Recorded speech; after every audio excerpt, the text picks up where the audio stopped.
மேடையில இருந்து இறங்கி போய் அடிக்கிறது எவ்வளவு ஒரு நாகரிகமற்ற செயல். பொது வழியில் நீ இறங்கி போய் ஒருத்தர் அடிக்கிறதுக்கு உனக்கு யாரும் உரிமை கொடுத்தா? இன்னொருத்தர் அடிக்கிறதுக்கான உரிமை யாருக்குமே கிடையாது பொழுது பொது மேடைகளில் பொது வழியில் இதில் குறிப்பான தெரியுமா, அடி கட்சிக்காரங்க தான் எழுது. ஒரு கட்சி தலைவனாக இருக்கக்கூடிய ஆள் செய்யக்கூடிய வேலையாது. அப்போ இதெல்லாம் முழுக்க உனக்கு பயம் வந்துருச்சு, உச்சபட்சம் பயம் வந்துருச்சு. உச்சா பொருளுக்கு பயம் வந்துருச்சான்னு தெரியல எனக்கு. அணில ஓரமாக போய் விளையாடு. அவங்களும் நீங்கள் அணில் நீங்கள் எப்படி சொல்லுவீங்க? இப்போ அந்த ரசிகன் தரப்புலேருந்து அவன் சொல்கிற வார்த்தையை நான் கேட்குறேன். ஆமாப்பா நான் அணில் புள்ள, நீ என்ன புள்ளடான்னு கேட்குறான். என்ன பதில் சொல்லுவேன்? தர்க்க ரீதியாக மோதுறானா, தற்கொலைத்தனமாக மோதுறது. ஏன் சொல்லுங்கள்? நீ தான் பிச்சை எடுத்து பழக்கம் நடத்துறேங்கிற. நான் சொல்லலப்பா, சீமான் சொன்ன வார்த்தை. நான் பிச்சை எடுத்து தான் பொழப்பு நடத்துறேங்கிற. நீ பிச்சை எடுத்து பொழப்பு நடத்துறாலும் நீ என்ன வேணாலும் பேசுவ, எடுக்கிற பிச்சைக்கு தகுந்த மாதிரி. இந்த கட்சியும் உன் கட்சி கிடையாது. யாரோ ஆரம்பித்த கட்சிக்குள்ளே நீ உள்ளே போய் படுத்துக்கிட்டு அதை வச்சு நீ பிச்சை எடுத்து பொழப்பு நடத்துறேன்னு நீ ஏன் சொல்கிற? உனக்கு பொழப்பெடுத்து போய் வருமானம் இல்லாமல் உன்னை யாரும் சினிமாவில் சீர்ந்தாமல் நீ வந்து அரசியல்.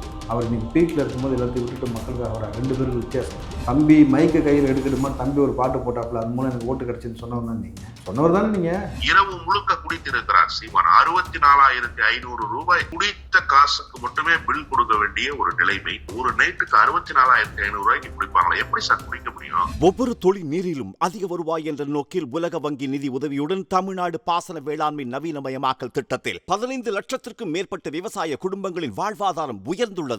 ஆச்சி கொழுக்கட்டை மாவு வந்தாச்சு. ஆச்சி கொழுக்கட்டை மாவிற்கு கொழுக்கட்டை அச்சை கேட்டு வாங்குங்கள்.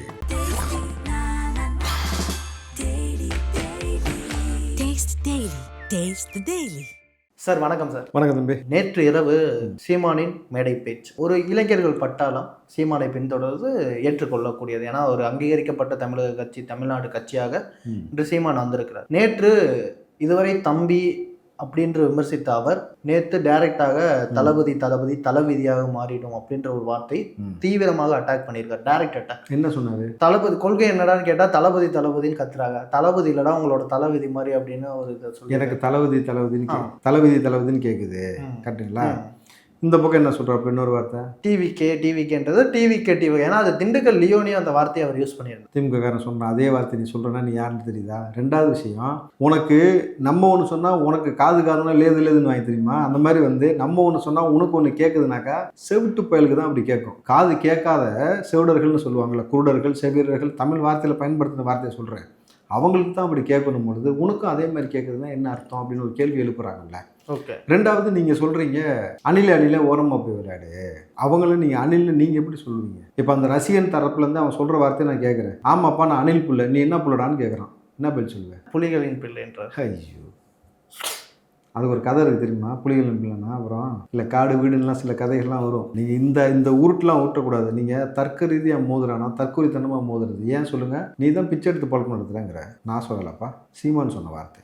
நான் பிச்சை எடுத்து தான் பொழப்பு நடத்துகிறேங்கிற. நீ பிச்சை எடுத்து பொழப்பு நடத்துகிறாலும் நீ என்ன வேணாலும் பேசுவ, எடுக்கிற பிச்சைக்கு தகுந்த மாதிரி. அப்படி தான் நீங்கள் அவங்க பார்க்குறாங்க. நீங்கள் அறிவு சார்ந்து ஒரு தலைவன் பேசணுமா, இப்படி தற்கொலைத்தனமான வார்த்தைகளை பொது மேடைகளில் பயன்படுத்தணுமா, இன்னொரு கட்சி தலைவரை குறித்துன்னு இருக்குல்ல. நீ சொன்ன வார்த்தைகள்லேருந்து எடுத்து கோர்வையாக வச்சு பேசினாக்கா நீ யாருக்கு எதிராக பேசல? விஜயகாந்த் அவன் கெண்டக்கால் மயிருக்கு சம்மா வருவான்னு கேட்டேன். நல்லகண்ணோட கெண்டக்கால் மயிருக்கு சம்மா வருவான்னு கேட்டேன். ரஜினியை கேட்கக்கூடாத கேள்வியெல்லாம் கேட்டேன். அவங்க கட்சிக்காரங்களை வச்சு ரொம்ப மோசமாக கேட்க வச்சேன்.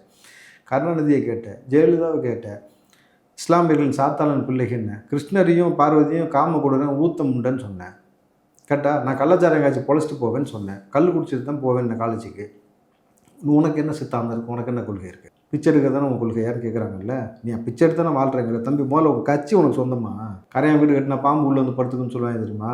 அப்படி கதை தான் இது. உதயசூரியன் சின்னமும் அந்த சின்னம் திமுகவோட சின்னம் கிடையாது, இரவல் வாங்கிய சின்னம். இதில் இந்த கட்சியும் உன் கட்சி கிடையாது. யாரோ ஆரம்பித்த கட்சிக்குள்ளே நீ உள்ளே போய் படுத்துக்கிட்டு அதை வச்சு நீ பிச்சை எடுத்து பொழப்பு நடத்துறேன்னு நீ ஏன் சொல்கிற? டிவிக்கு அப்படி கிடையாது. சொந்தமாக கட்சியை உருவாக்கி, கோட்பாடு உருவாக்கி, கொடியை உருவாக்கி, சித்தாந்தம் உருவாக்கி, இவ்வளோ மக்களையும் கூப்பிட்டு ஒரு தளபதி இவ்வளோ இளைஞரோடு நிற்கிறாரு. பிறப்புக்கும் எல்லா உயிருக்கும் எல்லாருக்குமான சரிசமமான வாழ்க்கையை கொடுப்பதற்காக உனக்கு பொழப்பெத்து போய் வருமானம் இல்லாமல் உன்னை யாரும் சினிமாவில் சீர்ந்தாமல் நீ வந்திருக்க அரசியலுக்கு. அவர் இன்னைக்கு பீக்கில் இருக்கும்போது எல்லாத்தையும் விட்டுட்டு மக்களுக்காக வர 2 பேருக்கு வித்தியாசம் இருக்குது. பிச்சை எடுத்து பொழப்பு நடத்துகிறவனுக்கும் கொள்கை கோட்பாடோட உழைச்ச காசை வச்சு மக்களுக்கு நல்ல செய்ய நினைக்கிறவருக்கும் வித்தியாசம் இருக்குது. ஸோ நீங்கள் வேற, தளபதி வேற.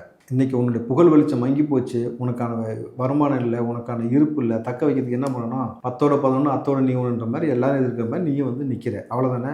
உனக்கு விஜயை வச்சு தான் சோறுன்ற மாதிரி இருக்குது. தம்பி மைக்கை கையில் எடுக்கணுமான்னு தம்பி ஒரு பாட்டு போட்டாப்புல, அது மூலம் எனக்கு ஓட்டு கிடச்சின்னு சொன்னவர் தான் நீங்கள், சொன்னவர் தானே நீங்கள். அப்புறம் அப்போ விஜயை வச்சு தான் எல்லா பொழப்பும் ஓடிக்கிட்டு இருக்கு. இன்றைக்கி விஜயை பேசினா தான் உங்களுக்கு எங்கிட்ட வந்து பேமெண்ட் வருதுன்னு பொழுது என்ன மற்றவங்களாம் பெறப்பட்ட தொகை 200, உங்களுக்கு எவ்வளோன்றதை விசாரிச்சா தெரிஞ்சிடும், அவ்வளோதானே.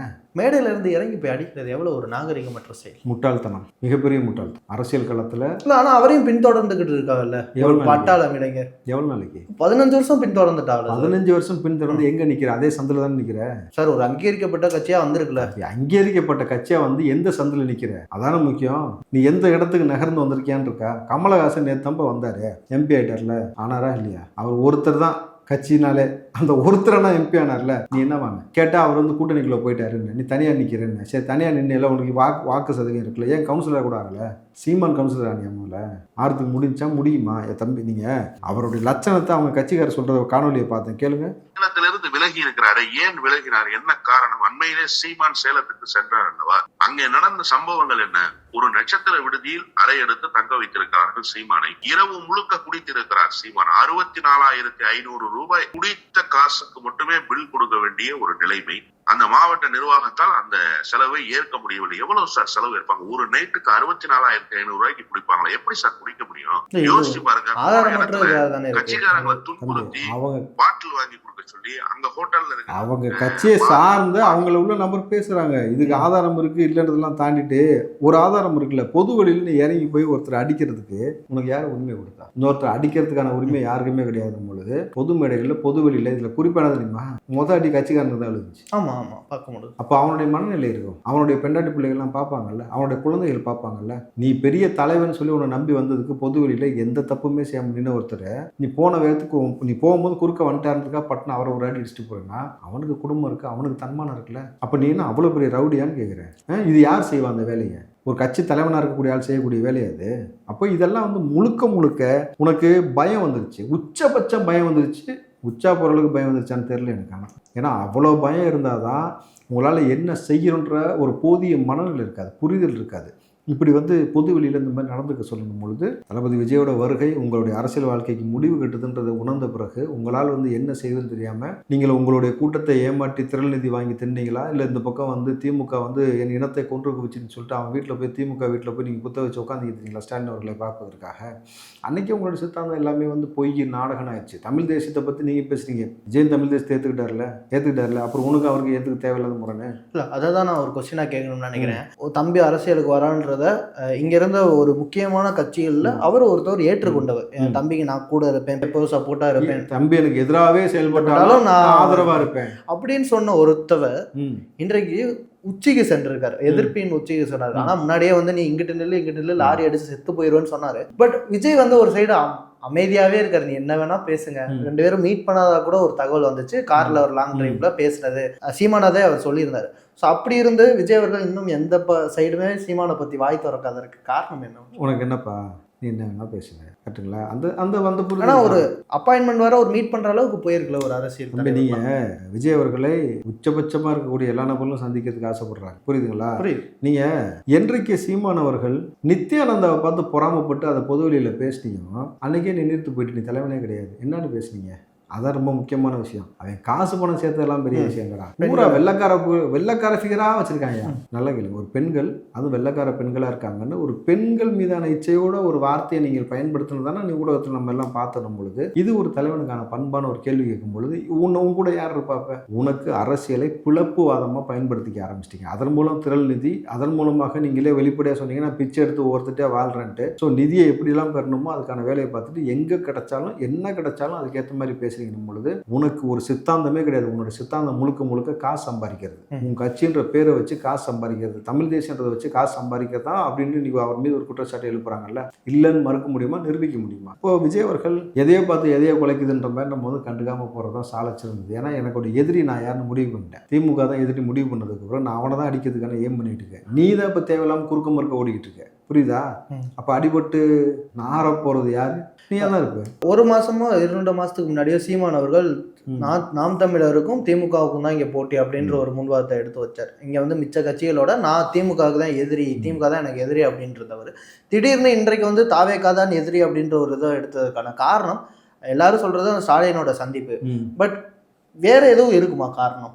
தம்பி வேற அவருடைய கெரியர் முடியுதுன்னு அவருக்கே தெரியுது சார். ஆனால் ஒரு 8% ஓட் பேங்கை வந்து 15 வருஷம் வாங்கியிருக்கிறது ஒரு அச்சீவபிள் தானே. அவருக்கு எப்படி பயம் வரும் ஒரே தேர்தலில் காலி பண்ணிடுவான்றது? நீங்கள் இந்த முறை சதவீதம் கூடிச்சுன்னா பிரச்சனை கிடையாது. இந்த மட்டும் தரமட்டமாக போகுதுல்ல. தளபதி விஜய் வருகைக்கு பின்னாடி தான் நடக்குது.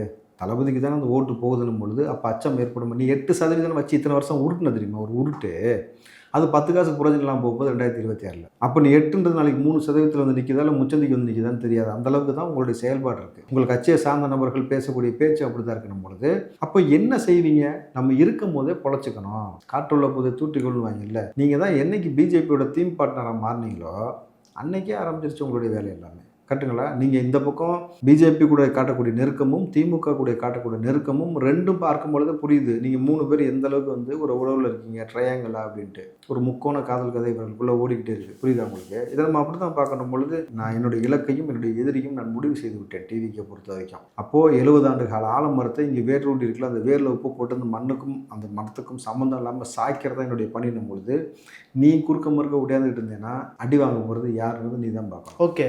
ஆனால் முன்னதாக தாவேகா சார்பில் ஒரு வந்த நியூஸ் வந்து யாரும் இங்கே நாம் தமிழரை வந்து பேசக்கூடாது, நாம் தமிழரை பற்றி பேசக்கூடாதுன்னு ஒரு மீட்டிங்கில் வந்து சொன்னதாக ஒரு தகவல் இருந்துச்சு. அப்போ விஜய்க்கு ஆசை இருந்துச்சு ஒருவேளை நாம் தமிழர் கூட கூட்டணி போகலாம் அப்படின்னு. தம்பி நீங்கள் பர்சனலாக சில விஷயங்கள் பேசுனது பொதுவெளியில் நீ பேசுகிறனாலே நீ நம்பகத்தன்மையற்றவன். 2வது விஷயம், நேற்று ஒரு நிலைப்பாடு இன்றைக்கி ஒரு நிலைப்பாடு உங்கள்கிட்ட. நேற்று பெரியாரை பற்றி ஒரு நிலைப்பாடு இன்றைக்கி ஒரு நிலைப்பாடு, நேற்று ஹிந்து கடவுளை குறித்து ஒரு நிலைப்பாடு இன்றைக்கி ஒரு நிலைப்பாடு, நேற்று வந்து கல்லை பற்றி ஒரு நிலைப்பாடு இன்றைக்கி ஒரு நிலைப்பாடு. உனக்கு அரசியலை பற்றின நிலைப்பாடே மாறிக்கிட்டே இருக்கணும் பொழுது நிலையில்லாத நிலைத்தன்மை இல்லாத ஒரு நபரோடு எப்படி சேர்ந்து பயணிக்க முடியும்? நம்பகத்தன்மை இல்லாத நபரோடு சேர்ந்து எப்படி பயணிக்க முடியும்? உனக்கு நிலைத்தன்மை இல்லாத கூட வந்து நீ விஜயோட சாயல்ல விஜயோட நிழல்ல பொழைச்சிட்டு போகலாம். ஆனால் உனக்கு நம்பகத்தன்மை உன் மீது எங்களுக்கு ஏற்படலையே. அப்படி இருக்கும்போது உங்க கூட எப்படி நாங்கள் கூட்டுக்கு சேர்றதுக்கு வாய்ப்பு இருக்கும்? நீ தனிச்சு நின்றுக்கிட்டு போற மாதிரி நாங்கள் தனிச்சு நின்னால் இருக்குமே தவிர இது போல வந்து தேவையில்லாத அரசியல் புரிதல் இல்லாத மக்களை வந்து பிழப்புக்காக மக்களை பயன்படுத்திக் கொள்வது, அடிப்பது, அவர்களிடந்தே பணத்தை உருவுவதுன்னு செய்யக்கூடிய நபரோடு ஒருபோதும் கூட்டணிக்கு போக. ஓகே. சீமான் அவர்களோட முக்கிய இதில் அடுத்த 3 மாதத்துக்கு எல்லாம் ஓட போறீங்க, பதற போறீங்க, நான் கொண்டு வரதை பாருங்க அப்படின்னு சொல்லியிருக்காரு. ஏன் கழுவாம வர போறீங்களா?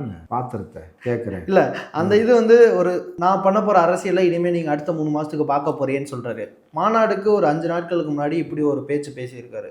இதெல்லாம் பின்புலமா யார் இருக்கிறார்? சார் தம்பி, நீங்க யார் உங்களை ஏவி விட்டுருந்தாலும் உங்களுக்குள்ள ஒரு அறிவு வேணும்ல. அப்போது இந்த இடத்துல முழுக்க எல்லாரும் சேர்ந்து விஜயை பற்றி பேச தான் நமக்கு ஊடக வெளிச்சம் கிடைக்கிறது, ஊடக வெளிச்சம் குறையுதுன்ற பொழுது நீங்கள் அதை யோசிக்கிறீங்க, அதுக்குள்ளே வரீங்க. 2வது, நீங்கள் எங்கே பேமெண்ட், ஏதாவது ஒரு ஆள்கிட்ட நீ சொல்லுவாங்கள்ல அங்கங்கே வாய் வைக்கிறதுன்ட்டு, புரியுதுங்களா? நாய் வாய் வச்ச மாதிரி சொல்லுவாங்க, எங்கேயோ போகுதுன்னுவாங்கல்ல, அது நாயை சொல்கிறேன், இவரை சொல்ல. அதுபோல் நீங்கள் ஒரு இடத்துல இருந்தால் பரவாயில்ல, நீங்கள் 1000 இடத்துக்குள்ளே ட்ராவல் பண்ணும் பொழுது யார் வேணாலும் இயக்கியிருக்கலாம். ஆனால் நமக்கு சுய புத்தின்னு ஒன்று இருக்கணும். ஓகே. எதை பேசணும் எதை பேசக்கூடாது. இங்கே நமக்கு யார் பேராபத்துன்னு சொல்லி கட்சி ஆரம்பித்தோம். திமுக இந்த திராவிட கட்சிகளுக்கு மாற்றுன்னு சொல்லிட்டு உள்ளே வந்துட்டு திராவிடத்தையும் தமிழ் தேசத்தையும் ஏற்றுக்கொண்ட ஒரு நபரை எதிர்க்கிறோம்.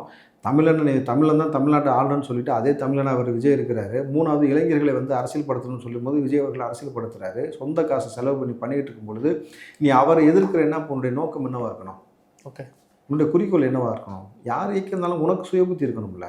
ஓகே. இல்லை சார், ஆனால் முக்கியமாக வந்து விர்ச்சுவல் வாரியர்ஸ் டிவிகேயோட ஆன்லைன் டீமுக்கு விர்ச்சுவல் வாரியர்ஸ்னு விஜய் அவர்கள் பேர் வச்சார். ஆனால் அவங்க வந்து விஜய் இது சீமான் போடுறதுக்கு எதிர்ப்புக்கும் நாம் தமிழருக்கும் இங்கே விஜய்க்கும் வந்து ஒரு ஆன்லைனில் ஒரு போட்டி நடக்கிற மாதிரி ஒரு பிம்பத்தை வந்து இங்கே கட்டமைக்கிறாங்க. இது விஜய்க்கு எவ்வளோ பெரிய ஒரு பேராபத்த முடியும்? ஏன்னா விஜய் தனது எதிரியாக பிஜேபியும் திமுகவையும் கூறிட்டு இருக்கும்போது, ஆனால் ஆன்லைனில் வந்து சீமான் பேசுறதுக்கெல்லாம் எதிர்ப்பு தெரிவித்து இல்லை சீமானுக்கும் ஒரு சண்டை நடந்துகிட்டு இருக்கலாம். அவன் டிவிகே காரன்லாம் கிடையாது. எல்லாம் போய் பார்த்தீங்கன்னா தெரியும். மொத்தமே பார்த்தீங்கன்னா அவன் ஃபாலோவர்ஸ் 2-3 இருக்கும், 5-10 இருக்கும், இல்லை 50 தான் இருக்கும். இவன் ஃபாலோ பண்ணுறது வேணால் 1-2-5-10 இருக்கும். புதுசு அக்கௌண்ட் ஓப்பன் பண்ணுறது இது சாதாரண விஷயம். இன்றைக்கி உங்களுக்கு விஜய் புகைப்படத்தை போட்டு இவன் டிவிக்காரன் மாதிரியே உள்ளே வந்து ஆபாசமாக பேசுகிறது. ஏற்கனவே ரஜினி ரசிகர் மாதிரி ஒருத்தர் வந்து போட்டு இனிமேல் விஜய் படத்தில் முட்டாடிப்போன்னு சொன்னாங்க தெரியுமா? ரஜினிக்கும் அரசியலுக்கே வரப்போகிறதாலும் தெளிவாக முடிவு பண்ணதுக்கப்புறம் அவன் ரசிகர் இதுக்குள்ளே வந்து பேச போகிறான். ஸோ முழுக்க இவர்கள் திட்டமிட்டு விஜய் ரசிகர்கள் போல வந்து சித்தரிப்பது தான் யதார்த்தமான ஒன்று.